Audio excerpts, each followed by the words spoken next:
Primero levantamos el auto y sacamos las tuercas que son 19 milímetros. Así queda expuesto el caliper. Ponemos un destornillador plano en el pistón del caliper y hacemos presión hacia el otro lado para comprimirlo.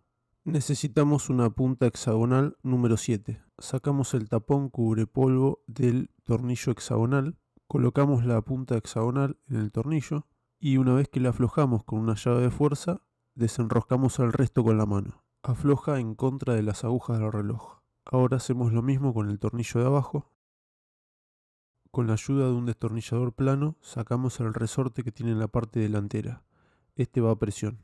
Es muy fácil sacarlo, pero después cuesta un poco ponerlo otra vez. El caliper ya quedó libre y podemos sacarlo con la mano. No es necesario hacer fuerza. Ahora sacamos las pastillas nuevas. Una tiene una parte metálica que encaja en el pistón del caliper y la otra es plana. Con la ayuda de un destornillador plano, palanqueamos la pastilla que va encajada con esa chapa adentro del cilindro del pistón.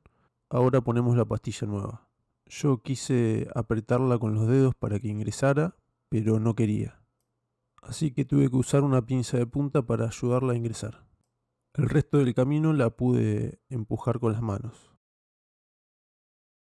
A este auto es el primer cambio de pastillas que se le hace y como vemos, parece que se las pegaron en la fábrica con algún pegamento de contacto. Ahora le ponemos la nueva y no la vamos a pegar, pero tiene una goma antivibratoria. Así que, como me comentó el dueño del auto, no le hace ruido por suerte. Si no, ya saben, se la pueden pegar con pegamento de contacto como hicieron en la fábrica. Ahora, sujetando las pastillas para que no se caigan, llevamos el caliper hasta el soporte del caliper y empujamos levemente. Recuerden que yo comprimí el pistón, si no, no podríamos poner las pastillas nuevas porque son más gruesas. Ahora con la punta hexagonal número 7 enroscamos el tornillo de arriba. Y ahora el de abajo. Traten de centrarlo bien y traten de no hacer fuerza. Tiene que entrar bastante fácilmente. Si entra duro quiere decir que se cruzó la rosca. En ese caso no sigan.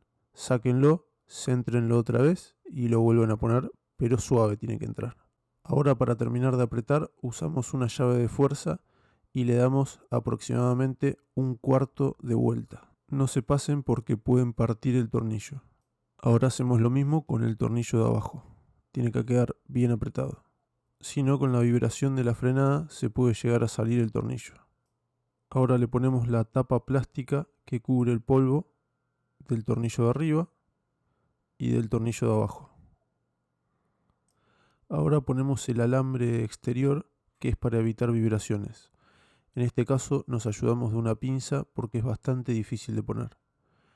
Primero ponemos el de arriba y después con la pinza doblamos la punta hasta que ingrese en el orificio y después le pegamos con el mango de un destornillador para que ingrese del todo.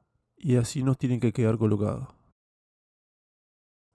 Las pastillas que saqué estaban por la mitad, pero como vemos en el brillo que tiene la pastilla, parece que tenía mucho componente metálico.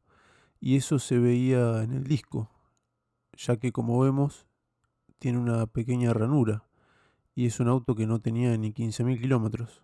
Ahora ponemos la rueda, bajamos el crique y listo la rueda izquierda. Ahora levantamos la rueda derecha, sacamos los tapones de los tornillos del caliper, comprimimos el pistón del caliper con un destornillador plano, sacamos el tornillo de arriba y el de abajo. Ahora sacamos el seguro de adelante, haciendo palanca con un destornillador plano. Tengan cuidado porque sale volando. Sacamos el caliper, sacamos la pastilla del pistón y la del otro lado que va pegada. La pastilla de este lado la pude poner en el pistón sin necesidad de ayudarme de la pinza, simplemente empujando con las dos manos. Y la otra pastilla va apoyada. Ahora ponemos el caliper, apretamos el tornillo de arriba y el tornillo de abajo. Ahora le damos el último apriete con una llave de fuerza y lo mismo con el tornillo de abajo. Le ponemos el tapón cubrepolvo al tornillo de arriba y al tornillo de abajo. Ahora le ponemos el seguro de alambre delantero con ayuda de una pinza. Ponemos la rueda y los bulones número 19 milímetros y listo, trabajo realizado. Espero que les haya gustado y cualquier duda o consulta, háganme un comentario. Muchas gracias.